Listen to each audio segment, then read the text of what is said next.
This is Optimal Startup Daily, episode 238, My Writing Process Revealed by James Altucher of jamesaltucher.com. And hello again, I am Dan. I'm your personal narrator here on the show. This is where I read to you from some of the very best blogs on entrepreneurship and startups. And today I've got a post for you from James Altucher, who we've featured quite a lot here. And if you have any topic requests for future shows, please share those with us by visiting oldpodcast.com and letting us know what you want to hear.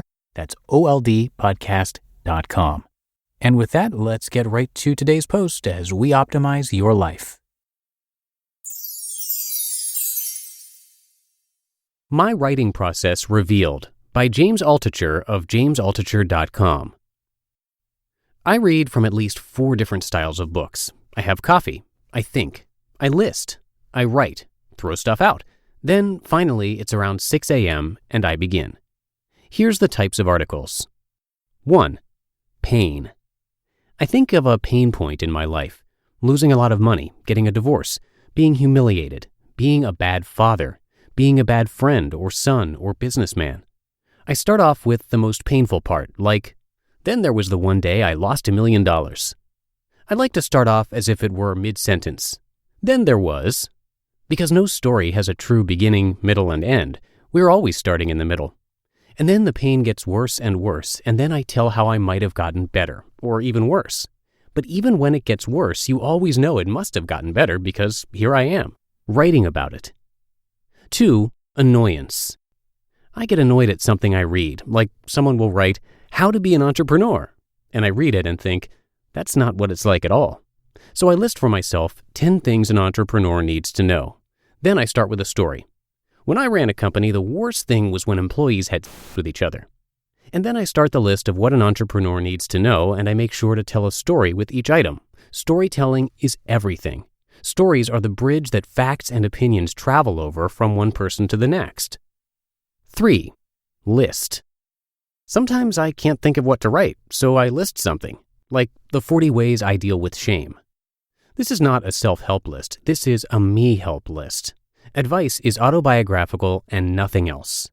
Then I write up the list. I write, but I forgot to tell you about the time Nadine said no when I asked her out and then she ran away. And then I begin to list the items, interweaving stories with each item. 4. The one takeaway. I watched the movie 8 Mile about Eminem. In the final rap battle, which he won, it seemed to me he was using cognitive biases to defeat his opponents, so I wrote a post about that. It combines pop culture, persuasion techniques, and cognitive biases. Everyone could relate. It was one of my most popular posts. I try to learn from everything I do, and then I don't just vomit what I learned. I tell my story about how and what I learned. I might even make a list like 10 things I learned by watching Jerry Seinfeld perform live, and then I write it. I might write, Seinfeld started his act by telling me why I should kill myself. 5. Explanation. When the Brexit vote happened in the UK, the US stock market was down 500 points in the morning. Everyone was screaming on social media that the world was going to collapse. I was scared when I saw everyone's comments. But most of the time, when everyone is scared, it's usually for the wrong reasons. Nobody actually knew what Brexit was, so I explained it. I turned all of the accusations that were being yelled online into questions, and then I answered each question. The result? The only rational post about the topic. Since then, my predictions on it have been mostly true, and it was, again, a popular article. 6. How did I learn? When I quit my job, quit my life, and decided to change everything, I had to reinvent myself. And then I had to do it again and again. I learned the hard way, as people say, how to reinvent myself. So then I wrote the ultimate cheat sheet on reinventing myself. It's not a how-to, it's how did I? And then I interviewed hundreds of people about how they reinvented themselves and then wrote the book. I've written articles like this about writing, sales, business, and relationships. I don't claim to be the expert on any of these things. I just write my story and then other people can decide. Most of the time I am a complete failure, but even that contains lessons, so I write about it. 7. Challenge myself. I hadn't published a novel, so I decided to write a novel in the weekend. I wrote The Autobiography of Prince George. I used a pseudonym, John Kenneth Rowling. Prince George was just 3 days old. It was fun and funny, and I wrote it in 3 days and uploaded it to Amazon. Another time, I heard a true story about a guy who was secretly the richest man in the world, but he had never told his daughter. So I wrote a children's book about it, called My Daddy Owns All of Outer Space. I didn't know how else to write the story. In order to be an artist of any story, you constantly have to put aside the past and try to learn new things. What will be next for me? I don't know. Yesterday, I put together a pitch for a TV show and sent it to 3 production companies and an agent. All responded that they were interested, so we'll see. 8. Photo. I wanted to be a photographer, but I had never taken a photo in my life. So I asked a professional photographer, Chase Jarvis, how within 1 hour I can take a professional-looking photograph. He said, find your filter, which I told him was sad people, and go up to the person and explain what you are doing, and take their photograph.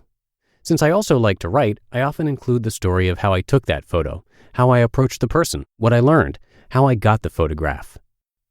9. Graphic. Let's say someone made a graphic I like. Maybe it has a quote that I like on it. I get the graphic and I write a story around it. Or I might have an older post and I'll ask someone to make an infographic around that post, and then I'll write a new story around old material that has been put in graphic form. 10. Process is art.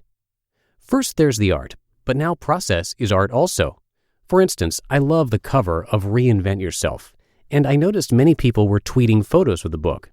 Many people liked the cover. So I asked the cover designer, Pamela Sisson, to show me all of the covers she had been considering until she finally decided on the design of Reinvent Yourself. Eventually, I will write about her process for creating the cover. Process of art is just as much art as the final product. And 11, question. For example, this post. Then I write and rewrite and rewrite. Then, almost always, I take out the first paragraph and the last paragraph. I took out 4 paragraphs off the top of this one, for instance, but this is the last paragraph. Boom. You just listened to the post titled My Writing Process Revealed by James Altucher of jamesaltucher.com. And thank you to Mint Mobile. After years of fine print contracts and getting ripped off by big wireless providers, if we've learned anything, it's that there's always a catch. So when I first heard that Mint Mobile offers premium wireless service starting at just $15 a month, I thought, what's the catch? But after speaking with them and using their service, it all made sense. There isn't one. Mint Mobile's secret sauce is that they're the first company to sell wireless service online only. By cutting out retail stores, there's no crazy overhead costs to get passed down to you in the form of mystery fees. Instead, Mint just passes on sweet savings direct to you. I was able to save around $40 a month trying it out. It was super easy to get started. Switching out the SIM card is a breeze. Plus, if you're not satisfied, Mint Mobile has you covered with their 7-day money-back guarantee. To get your new wireless plan for just $15 a month and get the plan shipped to your door for free, go to mintmobile.com/OSD. That's mintmobile.com/OSD. Cut your wireless bill to $15 a month at mintmobile.com/OSD. And thank you to James for letting us share his work today. He has founded or co-founded over 20 companies and published 20 books. He's also a contributor to the Financial Times, the Wall Street Journal, TechCrunch, and the Huffington Post.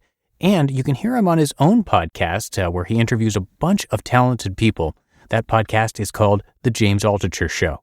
And speaking of podcasts, we have 6 of them here in our network, and 5 of them narrate articles for you just like I do here every day. So if you like this idea of blog posts being read to you every day for free, check out our other shows which cover personal development, finance, health, relationships, and more. So just search for Optimal Living Daily wherever you're hearing this show to find all of them, or you can always come by oldpodcast.com to learn a lot more. All right, that should do it for today. Hope you're having a great week, and thanks as always for being with me.